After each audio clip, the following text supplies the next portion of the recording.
और अब धनतेरस के बारे में आपको कीमती जानकारी देने का वक्त आ गया है। आज धनतेरस है, यानी आयुर्वेद के देवता धनवंतरी का जन्मदिन। माना जाता है कि जब देवताओं और दानवों ने मिलकर समुद्र मंथन किया तो आज ही के दिन अपने हाथों में औषधि कलश लेकर भगवान धनवंतरी प्रकट हुए थे, जिसकी वजह से धनवंतरी को स्वास्थ्य का देवता माना गया और इसी रूप में इनकी पूजा हुई।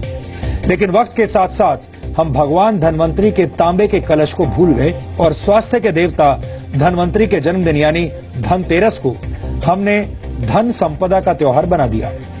अब हम धनतेरस को सोना चांदी और बर्तन खरीदने के त्योहार के रूप में मनाने लगे हैं। हमें लगता है कि ये परंपरा बीमारियों से जूझ रहे भारत के लिए सही नहीं है। भारत में हर वर्ष 24 लाख लोग दिल की बीमारियों से मर जाते हैं, करीब 5.5 लाख लोग टीबी की बीमारी से मारे जाते हैं और मलेरिया भी सालाना करीब 1.25 लाख लोगों की जान ले लेता है। इसके अलावा हमारे देश में अलग अलग बीमारियां हैं, सो अलग और बड़ी संख्या में लोग अब अस्वस्थ आपको नजर आते हैं।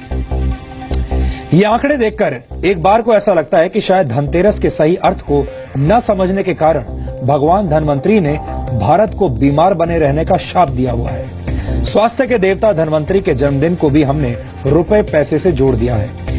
लेकिन सच ये है कि दुनिया की कोई भी दौलत अच्छी सेहत की गारंटी नहीं दे सकती।